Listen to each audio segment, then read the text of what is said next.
Hello bete, I hope all of you are well and also your study is going very well. Till now what we have done, हमने अपनी second unit complete कर ली है. अब हम start करेंगे हमारी third unit. Third unit में हम दो पार्ट्स पढ़ेंगे. पहले पार्ट में पढ़ेंगे laws of motion and in second part we will discuss about frictional force and dynamic force. Okay, तो पहले हम हमारा फर्स्ट पार्ट कंप्लीट करेंगे जिसमें हम पढ़ेंगे लॉज ऑफ मोशन के बारे में.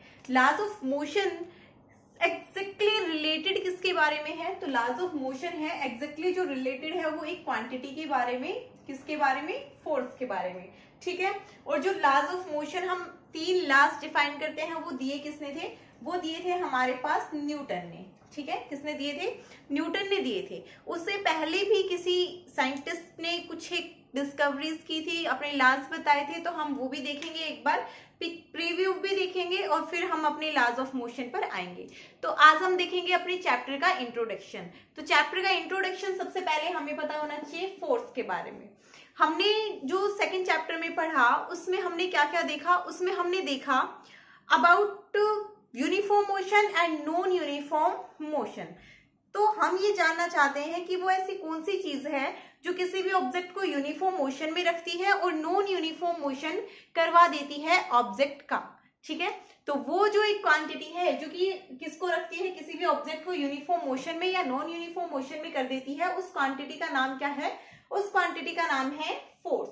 सो फोर्स की जो डेफिनेशन है वो क्या है?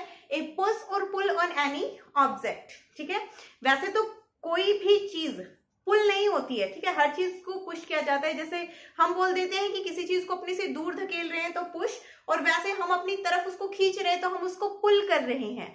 वो दो अलग अलग वर्ड्स हैं जो कि हमने बना रखे हैं. ठीक है, जो इंग्लिश में बना रखे चीजों को इजी करने के लिए. But in language of physics nothing is to be pulled. ठीक है, कुछ भी चीज पुल नहीं हो रही है, सारी चीजों को पुश किया जा रहा है किसी ना किसी चीज के द्वारा. ठीक है, तो देखो भाई, अब हमने क्या किया है, फोर्स की एक डेफिनेशन बना रखी है. साइंटिस्ट ने एक डेफिनेशन बता दी और वो डेफिनेशन क्या बताई? अगर आप सिंपली देखोगे, आपने छोटे से थे तब से आपने पढ़ना स्टार्ट किया, तब से आपने क्या पढ़ा? ए पुश और pull on any object. Push और पुल ऑन एनी ऑब्जेक्ट, किसी भी ऑब्जेक्ट पर कोई पुश या फिर पुल. ठीक है, किसी भी ऑब्जेक्ट पर कोई पुश या पुल क्या कहलाता है? वो कहलाता है उस ऑब्जेक्ट पर लगने वाला फोर्स. ठीक है, और उसके बाद ये आपने definition, general definition 8th class में पढ़ी होगी, फिर 9th में पढ़ा होगा, अब +1 में पढ़ रहे हो. तो यहां से क्या होती क्या है हमारे पास एग्जैक्ट डेफिनेशन? वो होती है ए पुश और pull on any object which either changes और tends to change. Which either changes और टेंड्स टू चेंज. जो क्या करता है? या तो चेंज कर देता है या फिर कोशिश करता है चेंज करने की. किस चीज को चेंज करने की कोशिश करता है? तो वो कोशिश करता है चेंज करने की ऑब्जेक्ट की पोजीशन को, ऑब्जेक्ट की स्टेट को. अगर ऑब्जेक्ट में रेस्ट, ऑब्जेक्ट रेस्ट में है तो उसको मोशन में लाने की कोशिश करता है, मोशन में है तो उसको रेस्ट पे लाने की कोशिश करेगा, या फिर यूनिफॉर्म स्पीड से चल रहा है तो नॉन यूनिफॉर्म स्पीड पे कर देगा, नॉन यूनिफॉर्म पे कर रहा है तो हो सकता है यूनिफॉर्म स्पीड पे कर दे. तो ऐसी कोई भी क्वांटिटी, ऐसा कोई भी पुश और पुल किसी भी ऑब्जेक्ट पर जो क्या करे, या तो चेंज कर दे या फिर कोशिश करे चेंज करने की. ठीक है, ऑब्जेक्ट की स्टेट को, the state of object of rest और मोशन, वो क्वांटिटी क्या कहलाती है हमारे पास? वो क्वांटिटी कहलाती है फोर्स. ठीक है, अब किसी भी ऑब्जेक्ट पर लगने वाला फोर्स किस चीज पर डिपेंड करता है? तो ये किस चीज पर डिपेंड करेगा अभी देख लेते हैं. थ्रो एन एग्जांपल्स देखें तो आप ही बताइए. एक बॉल है जो कि मोशन में है. ठीक है, दूसरा एक हैवी स्टोन है. Okay, both are slipping down from an incline plane, एक इंक्लाइन प्लेन से, या फिर आप बोलो एक पहाड़ से नीचे आ रही हैं. तो आप कौन से को जल्दी से रोक सकते हो? जल्दी बताओ. बॉल को जल्दी से रोक सकते हो. Even you can cease the motion of the ball. आप बॉल के मोशन को सीज कर सकते हो, उसको पूरी तरह से रोक सकते हो. But what about this heavy stone? जो हैवी स्टोन है उसके मोशन के बारे में क्या आप इस हैवी स्टोन के मोशन को सीज कर सकते हैं? जी नहीं. इस हैवी स्टोन के मोशन के लिए हमें ज्यादा एफर्ट्स करने पड़ेंगे, बॉल के लिए हमने कम एफर्ट्स में काम चला दिया, हैवी मोशन, बट जब हैवी स्टोन है हमारे पास उसके लिए हमें ज्यादा एफर्ट्स करने पड़े। इसी तरह अगर आप लोगों की अपनी डे टू डे लाइफ से एग्जांपल ले लेते हैं, जैसे कि आप एक साइकिल जा रही है, ठीक है, साइकिल को कहोगे रुक, वो नहीं रुकी तो आप उसको हाथ से पकड़ के रोक सकते हो, थोड़ा और फोर्स लगाओगे तो रुक जाएगी, ठीक है। बट वहीं पर क्या, अगर वो एक रोड रोलर जा रहा हो, आप उसको बोलोगे रुक, रोलर वाले की मर्जी नहीं है रोकने की, ना रुकू भाई मत रोक, आप उसको क्या कहोगे, भाई मत रोक, मैं किसी और चीज में चला जाऊंगा, है ना। क्या आप उसको रोड रोलर को हाथ से रोकने की कोशिश करोगे, और अगर आपने ऐसी कोशिश की तो आपकी चटनी बना देगा, ठीक है, और फिर कैसे उतारेंगे रोड से आपको देख लेना। तो वो क्या किस चीज पर डिपेंड कर रहा है, किस चीज पर डिपेंड कर रहा है बताओ, जो फोर्स है वो किस चीज पर डिपेंड कर रहा है, ज्यादा या कम, तो एग्जैक्टली किस चीज पर डिपेंड कर रहा है, मास पर। किसी भी ऑब्जेक्ट का क्या होगा, ज्यादा मास हुआ तो ज्यादा फोर्स लगाना पड़ेगा हमें, कम मास हुआ तो उस ऑब्जेक्ट के लिए हमें कम फोर्स लगाना पड़ेगा, ठीक है।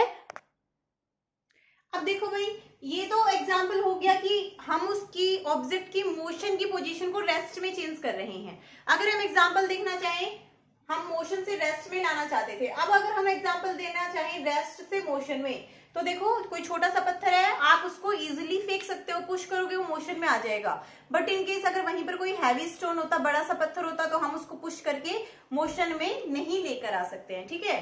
तो उस चीज पर भी हमने क्या किया, वहां पर भी फोर्स एक्सर्ट किया और डिपेंड किया वो भी किसके ऊपर, ऑब्जेक्ट के मास के ऊपर। तीसरा, जब छोटे थे तो सभी ने वो देखा होगा ना, जो गोल गोल घुमाते थे बच्चे, जो गोल गोल घुमाते हैं, एक रस्सी होती है, रस्सी में स्टोन बांधकर या फिर कोई बॉल वगैरह होती है, उस बॉल वगैरह को घुमाते हैं, तो वो क्या होती है, गोल गोल सर्कल में घूमती है, ठीक है। बट इन केस गलती से अगर वो टूट जाए, वो रस्सी टूट जाए, तो कैसे गिरती है, क्या वो गोल घूम कर गिरती है, किसी यहीं पर स्ट्रेट जाके गिरती है। जैसे इस तरह से वो घूमने लग रही थी, जैसे मान लो यहाँ से रस्सी ब्रेक हो गई तो वो जाके इधर की साइड गिरेगी, ठीक है, इधर ऐसे जाके नहीं गिरेगी। ऐसा क्यों, बिकॉज मोशन, जो कोई भी ऑब्जेक्ट होता है ना, उसकी टेंडेंसी क्या होती है, जब तक उस पर फोर्स नहीं लगता है तब तक उसकी टेंडेंसी क्या होती है कि अगर वो मोशन में किसी स्ट्रेट लाइन में घूम रहा है तो वो उसी में घूमना चाहता है, ठीक है, स्ट्रेट लाइन में घूम रहा है तो उसी में घूमना चाहता है। आप उस पर फोर्स लगा रहे हो, फोर्स लगा के आपने उसको किस में मूव करवाया था, सर्कल में। जैसे ही रस्सी टूटी, फोर्स क्या हो गया, खत्म हो गया। अब फोर्स खत्म हो गया तो ये सर्कल से किस में आ गया, स्ट्रेट लाइन में आ गया, ठीक है। तो ये आपने क्या कर दिया, ऑब्जेक्ट की डायरेक्शन को भी चेंज कर दिया।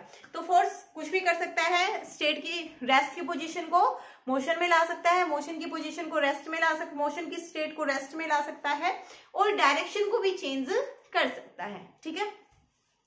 नेक्स्ट है हमारे पास कि क्या मोशन या फोर्स होने के लिए क्या ऑब्जेक्ट को कांटेक्ट में होना जरूरी है, यस और नो, जल्दी बताओ, कांटेक्ट नेसेसरी और नॉट।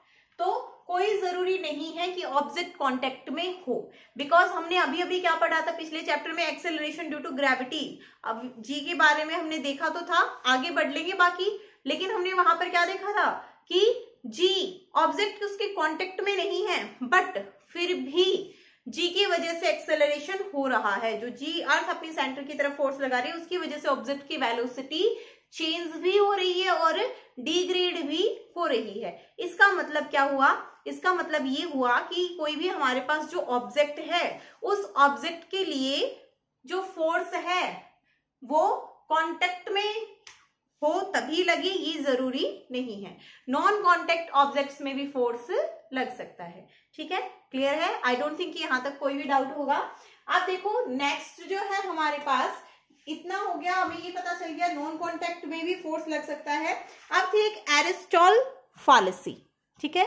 नेक्स्ट हमारे पास एक टॉपिक था, एक साइंटिस्ट थे एरिस्टॉल। उन्होंने क्या कहा, उन्होंने देखा, मतलब जब कोई भी रिसर्च करता है, कोई भी चीज आती है तो साइंटिस्ट क्या करते हैं, उस चीज की ऑब्जर्वेशंस करते हैं, उस चीज के बारे में रिसर्च करते हैं।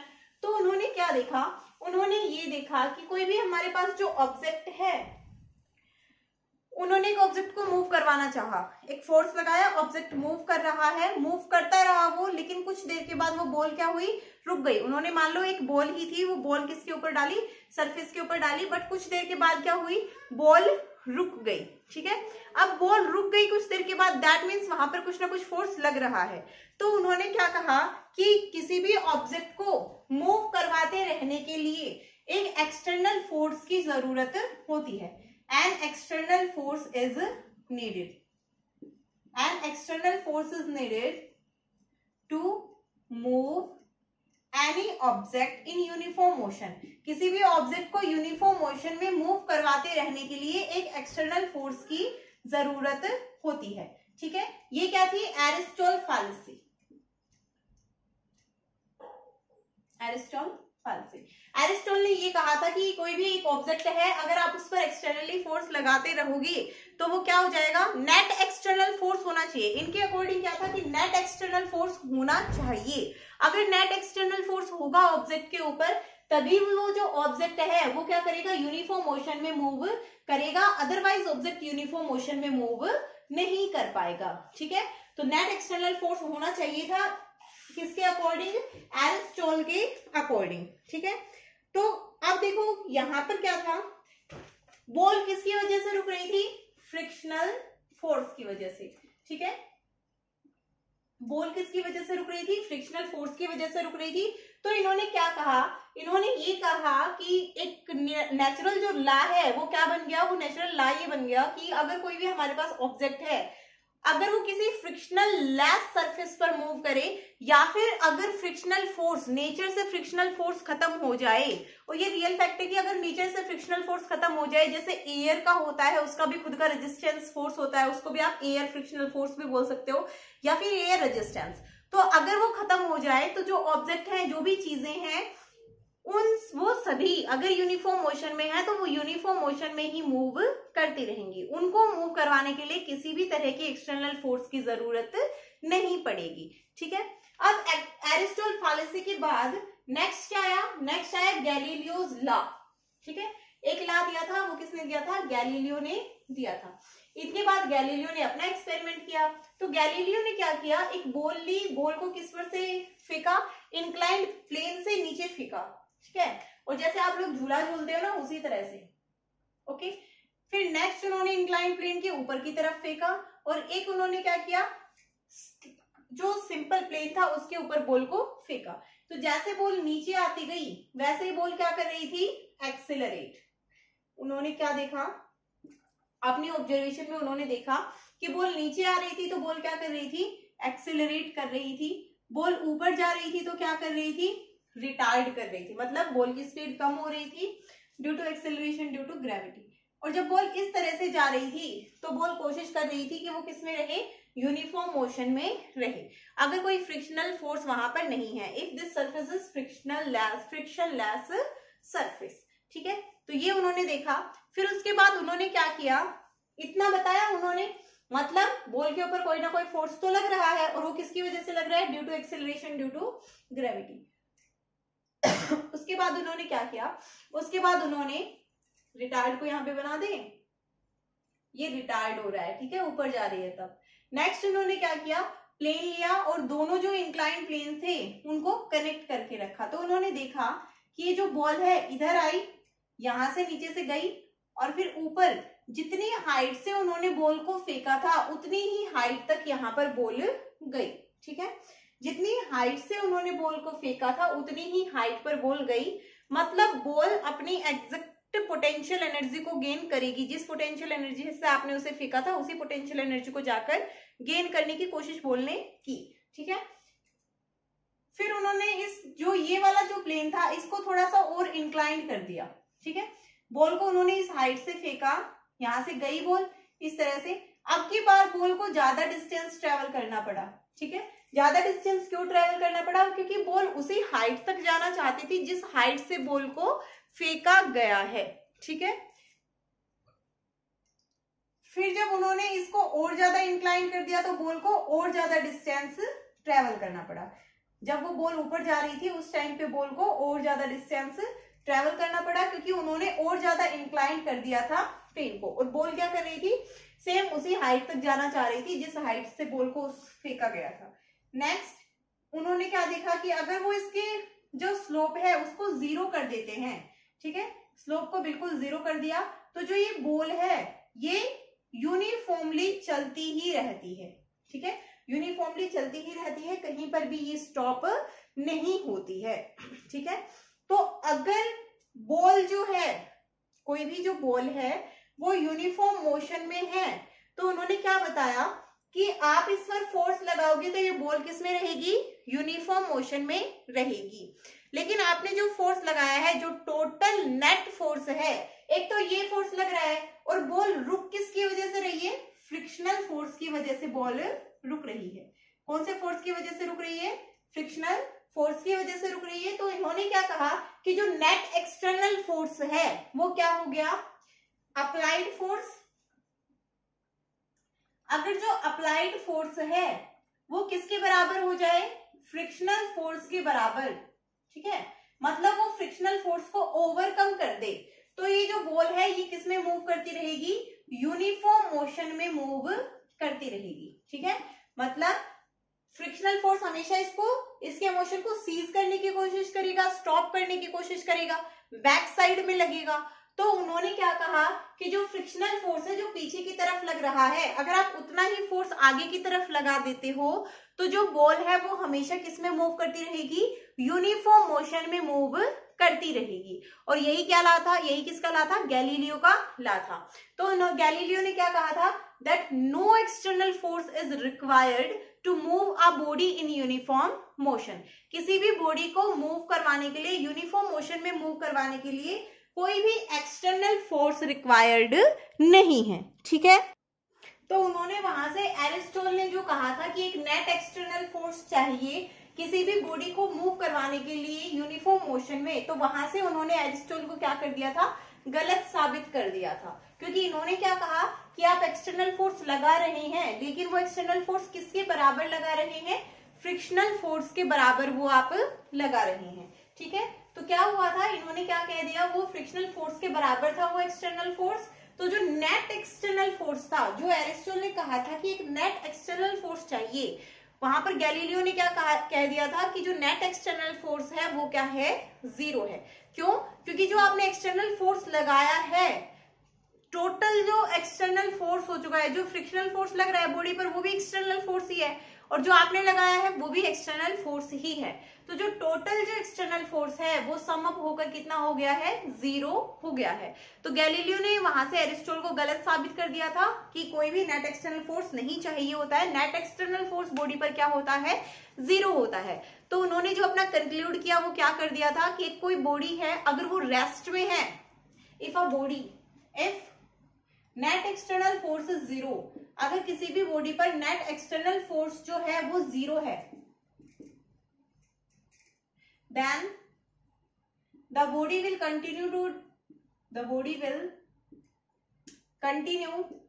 to be at rest। अगर वो रेस्ट में है तो रेस्ट पर ही रहेगी, to be at rest. If it is at rest, अगर वो रेस्ट पर है, if it is at rest, and continue to be in motion, continue to be in motion.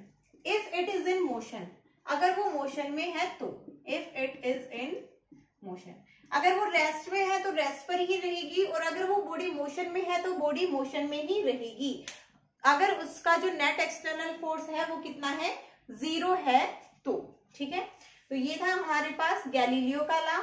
अब गैलीलियो का लॉ पढ़ लिया, एरिस्टोटल का लॉ पढ़ लिया, और पढ़ना क्या था हमें, न्यूटन्स के लॉज पढ़ने थे। तो ये थे उनके प्रीव्यूज कि भाई पहले कहां से, आखिरकार स्टार्ट ही कहां से हुआ था, सब कुछ वो तो देख लेते ना हम। तो हम पहले अभी वही देख रहे थे कि ये सारी चीजें स्टार्ट ही कहां से हुई थी। तो अब लास्ट पढ़ने से पहले एक और चीज के बारे में जान लो, और वो क्या जान लो, लीनियर मोमेंटम। वो क्या है हमारे पास, लीनियर मोमेंटम। लीनियर मोमेंटम क्या होता है, लीनियर मोमेंटम एक कैरेक्टरिस्टिक होती है, ऑब्जेक्ट के कैरेक्टरिस्टिक ही होती है, ठीक है, ऑब्जेक्ट की प्रॉपर्टी होती है, या फिर आप कह सकते हो it is the amount of motion in any object, किसी भी ऑब्जेक्ट में कितना मोशन है ये भी बोल सकते हो, ठीक है। तो लीनियर मोमेंटम क्या होता है, एक ऑब्जेक्ट की एक कैरेक्टरिस्टिक होती है, किसी भी ऑब्जेक्ट की एक कैरेक्टरिस्टिक होती है, ठीक है। अब होता क्या है, ये होता है product of mass and velocity. Mass and velocity. आपको अगर किसी भी बॉडी का लीनियर मोमेंटम निकालना है तो आपको कैसे निकालेंगे? It is the product of mass and its velocity. ठीक है, अब देखो भाई, इसको हम डिनोट करते हैं P से, ओके, स्मॉल p। और होता क्या है? Product of mass and velocity. मैंने वेक्टर लगा दिया तो आप लोग समझ गए हो कि कैसे क्वांटिटी है, ये एक वेक्टर क्वांटिटी है।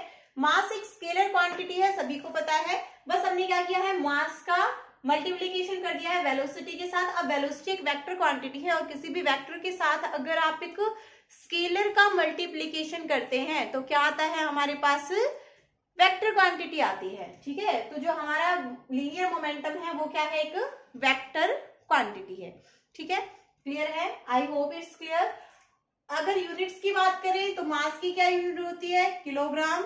वेलोसिटी की क्या होती है? मीटर पर सेकंड। तो एसआई सिस्टम में ये हो जाएगी और सीजीएस सिस्टम में क्या हो जाएगी? ग्राम सेंटीमीटर पर सेकंड। ठीक है, एसआई में किलोग्राम मीटर पर सेकंड, सीजीएस में ग्राम सेंटीमीटर पर सेकंड। और ये होता क्या है? Linear momentum of any body में be defined as its product of mass and velocity. ठीक है, प्रोडक्ट होता है किसका? मास का और वेलोसिटी का, किसी भी बॉडी में। अब कब लीनियर मोमेंटम ज्यादा होगा, कब कम होगा, कुछ और बातें देख लेते हैं। उससे पहले देखो, अगर लीनियर मोमेंटम कांस्टेंट है, अगर लीनियर मोमेंटम कांस्टेंट है और आपको मास और वेलोसिटी में ग्राफ बनाना हो तो क्या बनाओगे? इस टाइप का ग्राफ आएगा। ठीक है, कब आएगा ये? जब लीनियर मोमेंटम क्या है? कांस्टेंट है उस टाइम पे। ठीक है, मतलब यहां पर देखोगे इस पॉइंट के लिए तो भी मास उतना, ये उतना ही होगा, इन दोनों का प्रोडक्ट। इस पॉइंट के लिए देखोगे तो भी इतना ही होगा, इसके लिए देखोगे तब भी, इसके लिए देखोगे तब भी। तो इस तरह का ग्राफ आएगा जब P क्या होगा? कांस्टेंट होगा उस वक्त। ठीक है, अगर मास कांस्टेंट है और लीनियर मोमेंटम और v के बीच में ग्राफ बनाओ तो जैसे जैसे वेलोसिटी बढ़ेगी वैसे वैसे लीनियर मोमेंटम भी बढ़ेगा। ये ग्राफ किसका है? अगर मास कांस्टेंट है उस टाइम पे। अगर आपके पास वेलोसिटी कांस्टेंट है, वेलोसिटी कांस्टेंट है, उस टाइम पे क्या होगा? P और M के बीच में अगर आप ग्राफ देखना चाहो तो क्या आएगा? जैसे जैसे M बढ़ेगा वैसे वैसे लीनियर मोमेंटम भी बढ़ेगा। तो कैसा रिलेशन होगा? लीनियर रिलेशन होगा। ठीक है, जैसे ही देखो भाई, अगर आपके पास एक छोटी बॉल है या फिर हम अमाउंट ऑफ मोशन स्टोर्ड, आप लीनियर मोमेंटम को क्या बोलते हो? Amount of motion stored in any object. किसी भी ऑब्जेक्ट में कितना मोशन स्टोर हुआ है, ये चीज हम बोलते हैं लीनियर मोमेंटम को। ठीक है, तो देखो एक बुलेट है, गन देखी है सभी ने, गन के अंदर बुलेट होती है। तो वो बुलेट जब गन से निकलती है तो बहुत ही ज्यादा हाई स्पीड से निकलती है, मतलब उसकी वेलोसिटी क्या है? बहुत ही ज्यादा है। मास उसका सेम है, उतना ही मास है, बट वो उस हाई स्पीड वेलोसिटी से निकलेगी तो इंसान के अंदर तक निकल जाती है। और क्या आप उसको यहां से ऐसे रोकना चाहो मुट्ठी में तो वो आपके हाथ को पार करके ही बाहर निकल जाएगी। दैट मीन्स जो उसमें मोशन था उस टाइम पे वो बहुत ज्यादा मोशन स्टोर था। किस वजह से था? बिकॉज ऑफ इट्स वेलोसिटी, क्योंकि उसकी वेलोसिटी बहुत ही ज्यादा थी उस टाइम पे। बट उसी बुलेट को अगर आप गन से फायर ना करके अपने हाथ से फेंको कि ले अब आज तुझे इसी से मार दूंगा, तो उस टाइम पे क्या उस टाइम पे वो बुलेट जब आपने उसको हाथ से फेंका तो किसी चीज को क्रॉस करके जा सकती है? नहीं, उस टाइम पे वो किसी चीज को क्रॉस करके नहीं जा सकती। दैट मीन्स उस टाइम पे उसका मोमेंटम क्या है? कम है। और वो भी किसकी वजह से? वेलोसिटी की वजह से। मास तो दोनों टाइम पे कांस्टेंट ही था, बट वेलोसिटी की वजह से उसका मोमेंटम क्या हो गया? कम। इसका मतलब क्या हुआ कि अगर वेलोसिटी बढ़ेगी तो मोमेंटम बढ़ेगा, अगर वेलोसिटी कम होगी तो मोमेंटम कम होगा। ठीक है, इसी तरह अगर आपके पैर के ऊपर से कोई साइकिल निकल जाती है तो आपको इतना एहसास नहीं होता, बट वहीं पर अगर आपके पैर के ऊपर से ट्रक निकल जाए तो पैर के कचूमर निकल जाएगा। दैट मीन्स क्या हुआ है? वहां पर भी जो ट्रक का मोमेंटम था वो क्या था? ज्यादा था। जो साइकिल का मोमेंटम था वो क्या था? कम था। वो किसकी वजह से? Due to mass difference of the mass of the object. जो ऑब्जेक्ट था उनमें जो मासेस थे उनके डिफरेंस की वजह से। ठीक है, तो आई थिंक ये यहां तक क्लियर हो गया होगा बेटा, यूनिट्स वगैरह भी क्लियर हैं। अब नेक्स्ट हम देख लेते हैं लॉज ऑफ मोशन। ठीक है, तो पहला लॉज देखेंगे, और ये जो लॉज होते हैं इनको हम क्या कहते हैं, न्यूटन्स लॉज ऑफ मोशन। ठीक है, क्या होते हैं ये हमारे पास, Newton's laws of motion. First law जल्दी से बताओ क्या होता है, बहुत बार पढ़ लिया तुमने, पिटोगे वरना, और अगर अब नहीं बताओगे तो जल्दी बताओ क्या होता है। Newton's laws of motion. First law क्या कहता है, सिंपली फर्स्ट लॉ क्या कहता है, no external force is required to move any object in uniform motion. ठीक है, कि अगर कोई भी ऑब्जेक्ट है उसको यूनिफॉर्म मोशन में मूव करवाने के लिए किसी भी एक्सटर्नल फोर्स की जरूरत नहीं होती। तो अभी जो हमने यहां पर लिखा था कुछ वैसा ही लॉ है, an object will continue its state of rest or uniform motion। Rest और यूनिफॉर्म मोशन की स्टेट को कंटिन्यू करेगा। An object will continue its state of rest और uniform motion, an object will continue its state of rest और uniform motion until any external force is applied on it। जब तक आप उस पर बाहर से कोई भी फोर्स नहीं लगाओगे तो अगर ऑब्जेक्ट रेस्ट में है तो रेस्ट में ही रहेगा, और यूनिफॉर्म मोशन में है तो यूनिफॉर्म मोशन में ही रहेगा। ठीक है, मैं यहाँ पर यूनिफॉर्म मोशन क्यों बोल रही हूँ, नॉन यूनिफॉर्म क्यों नहीं बोल रही, क्योंकि जब नॉन यूनिफॉर्म मोशन होगा तब तो मतलब क्या हो रही है, उसकी स्पीड को चेंज हो रही है। जब स्पीड चेंज हो रही है दैट मीन्स वहां पर कुछ ना कुछ तो फोर्स लगा है। ठीक है, तो फर्स्ट लॉ हमारे पास क्या कहता है, फर्स्ट लॉ कहता है कि अगर कोई ऑब्जेक्ट रेस्ट में है तो वो रेस्ट में ही रहेगा, मोशन में है तो मोशन में ही रहेगा, यूनिफॉर्म मोशन में वो भी। ठीक है, कब तक, जब तक उस पर बाहर से कोई एक्सटर्नल फोर्स ना लगाया जाए। ठीक है, तो आप कह सकते हो, अगर आप एक और डेफिनेशन कहना चाहो तो क्या कह सकते हो कि अगर ऑब्जेक्ट के ऊपर कोई एक्सटर्नल फोर्स नहीं लगेगा तो उसकी velocity, it can't change its velocity, वो अपनी वेलोसिटी को चेंज नहीं कर सकता। जब तक ऑब्जेक्ट के ऊपर कोई एक्सटर्नल फोर्स नहीं लगेगा वो अपनी वेलोसिटी को चेंज नहीं कर सकता है, चाहे वो कोई भी ऑब्जेक्ट हो। ठीक है, तो ऑब्जेक्ट के लिए क्या होना चाहिए, फोर्स होना चाहिए, एक्सटर्नल फोर्स होना चाहिए। ठीक है, अब अगर आप लोग इसके एग्जाम्पल्स देखना चाहो तो एग्जाम्पल्स क्या क्या है भाई, देखो आपके आसपास जितनी भी चीजें हैं, आप उनको कहो कि आपके पास कोई बुक ही रखी है, थोड़ी सी दूर रखी है, आपको बुक चाहिए, आप उसको बोलोगे इधर आ जा, तो क्या वो आ जाएगी, नहीं, it is not going to come. क्यों नहीं आने वाली है, बिकॉज वो रेस्ट में है, वो रेस्ट में ही रहना चाहती है। ठीक है, तो जब तक आपने उस पर फोर्स नहीं लगाया तब तक वो वहीं पर नहीं। तो एक चीज तो प्रूव हो गई कि जो ऑब्जेक्ट रेस्ट में है वो जब तक आप फोर्स नहीं लगाओगे वो रेस्ट में ही रहेगी।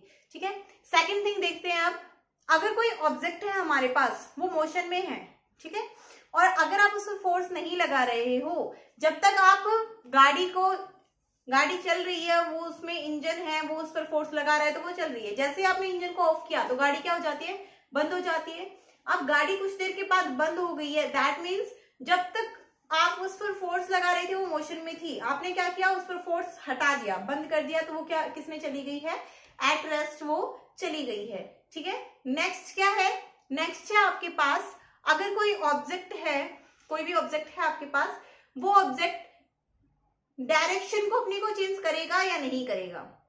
अगर आप किसी गाड़ी में बैठ के जा रहे हो, स्ट्रेट रोड है, आप आराम से चल रहे हो, फोर्स वगैरह नहीं लगा रहे हो, कोई दिक्कत नहीं है, जैसे ही कोई कर्व्ड पाथ आया तो आपको क्या करना पड़ेगा, स्टीयरिंग पर फोर्स लगाना पड़ेगा ताकि वो गाड़ी मुड़ जाए, अदरवाइज गाड़ी तो सीधी जा रही है और सामने खाई है तो वो खाई में गिर जाएगी। दैट मीन्स डायरेक्शन को भी चेंज करने के लिए आपको क्या लगाना पड़ा है, फोर्स लगाना पड़ा है। ठीक है, तो अगर कोई ऑब्जेक्ट पर कोई भी फोर्स नहीं होगा तो ऑब्जेक्ट का एक्सीलरेशन भी क्या होगा, 0 होगा।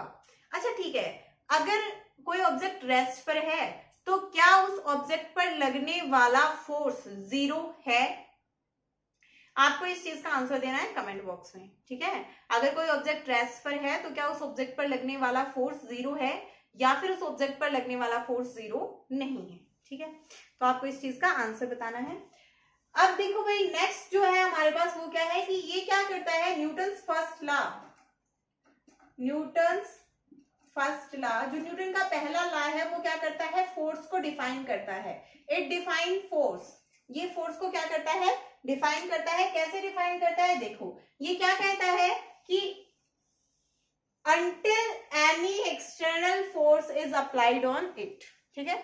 मतलब ये क्या कहता है कि कोई एक ऐसी फिजिकल क्वांटिटी है तो फोर्स, अगर मैं इसी को एक और डेफिनेशन में लिखना चाहूं तो मैं क्या कर सकती हूं, force is an external effort, एक एक्सटर्नल एफर्ट है जो क्या करता है, which changes the state of rest और motion of any object. Force एक एक्सटर्नल एफर्ट है जो क्या करता है, which changes the state of rest और मोशन ऑफ द ऑब्जेक्ट, जो किसी भी ऑब्जेक्ट की रेस्ट और मोशन की स्टेट को क्या कर देता है, चेंज कर देता है। वो एक्सटर्नल एफर्ट है हमारे पास फोर्स, ठीक है। तो न्यूटन्स फर्स्ट लॉ ने क्या किया, फोर्स को डिफाइन कर दिया, इसी की डेफिनेशन में था, बस डेफिनेशन को उल्टा लिख दिया थोड़ा सा मैंने, ठीक है। तो न्यूटन्स फर्स्ट लॉ ने क्या किया, फोर्स को डिफाइन कर दिया। इसी तरह न्यूटन्स फर्स्ट लॉ क्या करता है, इनर्शिया को भी डिफाइन करता है। Now what about inertia, inertia क्या होता है, तो इनर्शिया क्या होता है, कोई भी ऑब्जेक्ट होती है, ऑब्जेक्ट होता है ना, उसकी इनएबिलिटी होती है, ठीक है। ऑब्जेक्ट की इनएबिलिटी होती है, हर एक ऑब्जेक्ट में इनएबिलिटी है, और वो इनएबिलिटी क्या है कि वो अपने आप से अपनी स्टेट को चेंज नहीं कर सकता, ठीक है। या फिर आप कह सकते हो कि इनर्शिया एक प्रॉपर्टी है जिसकी वजह से वो रजिस्ट करता है any change in its state, ठीक है। तो इनर्शिया क्या होता है, inertia is the property of any object due to which it resists any change in its state of rest और motion। इनर्शिया किसी भी ऑब्जेक्ट की ऐसी प्रॉपर्टी होती है जो जिस वजह से वो ऑब्जेक्ट क्या करता है, उसके अंदर आने वाले किसी भी चेंज को रेजिस्ट करता है, ठीक है। अब अगर ऑब्जेक्ट रेस्ट में है तो वो इनर्शिया की वजह से ही रेस्ट में रहना चाहता है, ठीक है। अगर ऑब्जेक्ट मोशन में है तो वो इनर्शिया की वजह से ही मोशन में रहना चाहता है, ठीक है। तो ये एक तो उसकी हो गई एक डेफिनेशन। तो ये दूसरी डेफिनेशन इनर्शिया की क्या हो सकती है, the inability of a body to change the state of rest और मोशन बाय इट्स ओन, ठीक है। कि बॉडी में एक इनएबिलिटी होती है कि वो अपने आप से अपनी स्टेट को चेंज नहीं कर सकती है, ठीक है। तो दैट इज द पॉइंट, दोनों चीजें हो गई हैं, आपको इनर्शिया की डेफिनेशन पता चल गई। अब हमें तो क्या चाहिए फिजिक्स में, हर चीज के लिए कोई ना कोई टर्म की हम इसको मेजर किससे करेंगे, तो किस चीज से हम मेजर करेंगे। उसके लिए देखा गया कि हमने बता दी कि भाई इनएबिलिटी है किसी भी ऑब्जेक्ट की जिसकी वजह से वो अपनी स्टेट को, जो रेस्ट और मोशन की जो स्टेट है उसको चेंज नहीं कर सकता है, ये एबिलिटी हो गई, उसकी इनएबिलिटी हो गई। तो फिर देखा गया कि कोई ऑब्जेक्ट है जो हैवी ऑब्जेक्ट है, उसको उसकी स्टेट को चेंज करने के लिए हमें ज्यादा फोर्स लगाना पड़ रहा है, जो जिस ऑब्जेक्ट का वेट कम है उसकी स्टेट को चेंज करने के लिए हमें कम फोर्स लगाना पड़ रहा है। तो ये चीज डिपेंड किसके ऊपर की, ये चीज डिपेंड की किसके ऊपर, मास के ऊपर, ठीक है। हैवी ऑब्जेक्ट का मास ज्यादा था, लाइटर ऑब्जेक्ट का मास कम था, तो इनर्शिया को किससे मेजर किया जाने लगा, मास से, ठीक है। Inertia is measured by mass, inertia is measured by mass, ये ऑब्जेक्ट के मास से मेजर किया जाता है। अगर ऑब्जेक्ट का मास ज्यादा है तो इनर्शिया भी ज्यादा होगा, अगर ऑब्जेक्ट का मास कम है तो उसका इनर्शिया भी कम होगा, ठीक है। तो जो न्यूटन का थर्ड लॉ है वो इनर्शिया को भी डिफाइन करता है, ठीक है। अब यहां से आप कह सकते हो कि greater is the mass of the object, greater is the inertia, और लाइटर इज द मास या फिर smaller is the mass of the object, smaller will be the inertia. ठीक है, नेक्स्ट जो है आपके पास वो क्या है, नेक्स्ट जो आता है हमारे पास वो क्या है भाई, अभी अभी हमने क्या कहा, Newton's first law defines inertia, या फिर आप कह सकते हो law of inertia. First law is law of inertia, हम इसको लॉ ऑफ इनर्शिया भी कहते हैं। ठीक है, क्योंकि न्यूटन्स फर्स्ट लॉ ने इनर्शिया को भी तो डिफाइन कर रहा है ना ये, तो न्यूटन्स फर्स्ट लॉ ने क्या कहा था कि इनएबिलिटी ऑफ अ बॉडी, की जो बॉडी है वो क्या है, इनएबल है, वो खुद से अपनी स्टेट को चेंज नहीं कर सकती। तो इनर्शिया की डेफिनेशन भी तो यही है, inability of a body to change its state, to change its state by its own, अपने आप से वो अपनी स्टेट को चेंज नहीं कर सकती है। ये क्या है, इनर्शिया की प्रॉपर्टी है, इनर्शिया की डेफिनेशन यही है। और जो न्यूटन्स फर्स्ट लॉ था उसने भी यही कहा था कि जो बॉडी है वो इनएबल है, वो अपने आप से अपनी स्टेट को चेंज नहीं कर सकती है। जो उसकी स्टेट होती है रेस्ट की और यूनिफॉर्म मोशन की, वो इन दोनों ही स्टेट्स को चेंज नहीं कर सकती है। ना तो वो रेस्ट से मोशन में जा सकती है, ना ही मोशन से रेस्ट में आ सकती है। ठीक है, तो न्यूटन्स फर्स्ट लॉ ने इनर्शिया को भी डिफाइन कर दिया है। ठीक है, और न्यूटन्स फर्स्ट लॉ ने फोर्स को भी डिफाइन कर दिया है। ठीक है, तो आपसे क्वेश्चन ऐसे भी पूछ सकता है, विच quantity is defined by Newton's first law, तो फोर्स को डिफाइन करता है न्यूटन्स फर्स्ट लॉ। ठीक है, दूसरा अगर आपसे कोई पूछ ले what is the law of inertia, तो आप क्या कहोगे, the inability of a body to change its state of rest और of uniform motion by its own is called the law of inertia. ठीक है, अगर आपसे पूछे इनर्शिया किससे मेजर किया जाता है, तो इनर्शिया को हम मेजर करते हैं मास से। Heavier is the mass of the object, greater will be the inertia, lesser is the mass of the object, lesser will be the inertia. ठीक है, नेक्स्ट हम देखेंगे इनर्शिया के examples, inertia of rest, inertia of motion. Inertia के types कितने type के होते हैं, 3 टाइप्स के होते हैं इनर्शिया हमारे पास। ठीक है, first inertia of rest, inertia of rest, second है इनर्शिया ऑफ मोशन, और थर्ड है इनर्शिया ऑफ डायरेक्शन। ठीक है, अब ये हम देखेंगे कल, आज शायद काफी हो गया है भाई, काफी लेंथी हो गया है, तो ये हम कल करेंगे। ठीक है।